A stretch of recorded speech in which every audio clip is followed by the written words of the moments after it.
Corria em que eu, por acaso, apanhei muito da polícia, porque ele não podia correr tanto quanto os outros, porque você queria cobrir, né?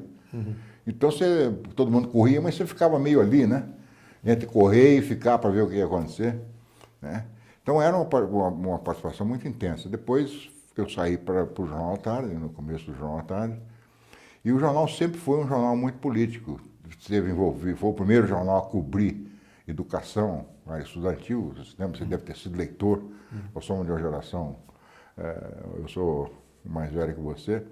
Era um jornal muito ligado a estudante, cobria muito, né, movimento estudantil, etc. E depois eu me lembro muito fortemente da censura, né, que era em cima do Estadão e do Jornal à Tarde. Como é que ela funcionava? É uma coisa engraçada, porque isso se perde no tempo, é bom reviver isso, né? O Jornal à Tarde e o Estado eram os únicos veículos no Brasil, e a Rádio Eldorado, que era do grupo, né?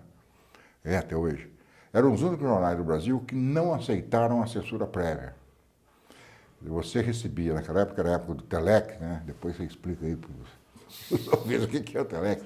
Mas você recebia ou um telefonema ou um telex da Polícia Federal dizendo que tal coisa está proibida. E todo mundo não publicava.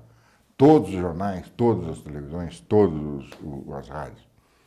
Os Mesquita, que tinham apoiado o golpe, mas que se arrependeram do apoio logo em seguida, né? Tanto que a censura começou por causa do Estadão em 68, em dezembro de 68, com um editorial ainda do Dr. Júlio Mesquita Filho, né, o Dr. Julinho, né, Instituições em Frangalhos. Quando começou a censura, os Mesquita decidiram, você ouvia isso, assim, o nosso trabalho é publicar. O trabalho da censura é impedir que a gente publique. Então nós vamos continuar publicando. Se a censura quiser, eles que façam a censura como precisa ser feita. Então tinha um censor para o Jornal à Tarde, porque os dois eram mais ou menos, o material descia mais ou menos junto, o censor para o Jornal à Tarde e um censor para o Estadão, que iam toda noite na oficina e liam os jornais. E aí aconteciam coisas, digamos, histriônicas, se isso pode ser considerado uma coisa de uma violência dessa. Nós tentávamos enganar a censura, ou fazer com que ele trabalhasse, porque é muito fácil, né? Você chega lá e lê a política, a economia, e pronto, é censura que precisa.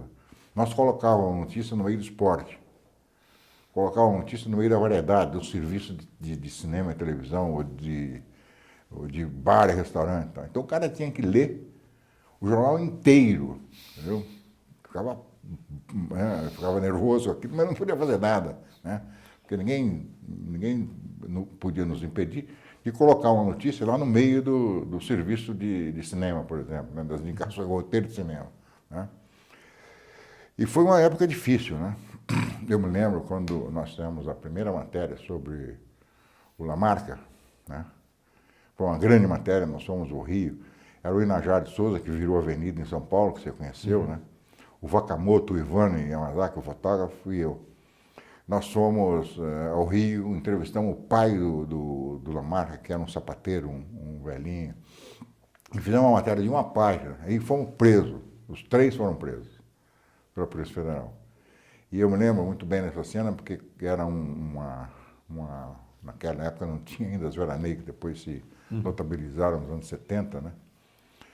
Era umas F-100 da Polícia Federal. Parou na porta do jornal, aí o Rui sabia que nós íamos, então ele já tinha dito para todo mundo que ele nos queria de volta. E estava lá no carro, quando nós entramos, estava lá o Saqueta, que era o diretor de redação do Diário, que era um velho comunista, né? Você tem conhecido. Nós ficamos na Polícia Federal e o que nos salvou muito é o fato de ter trabalhado com o Estado, ao contrário de outros colegas nossos que morreram porque não trabalhavam no Estado, né? E eu me lembro que a instrução do Rui, que nós seguimos à risca, né? Então o agente da Polícia Federal, o interrogador, dizia assim: quem escreveu essa matéria aqui? Isso foi o Rui Mesquita. Mas quem escreveu? Como o Rui Mesquita? Nem tem o nome dele aqui, porque nós loucos, nós assinamos a matéria, né?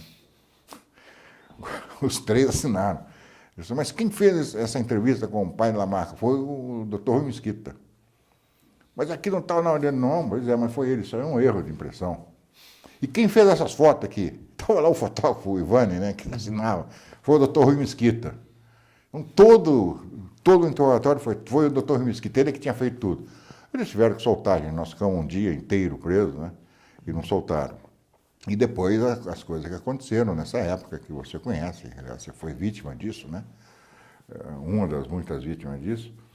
Do Marco Antônio, por exemplo, né?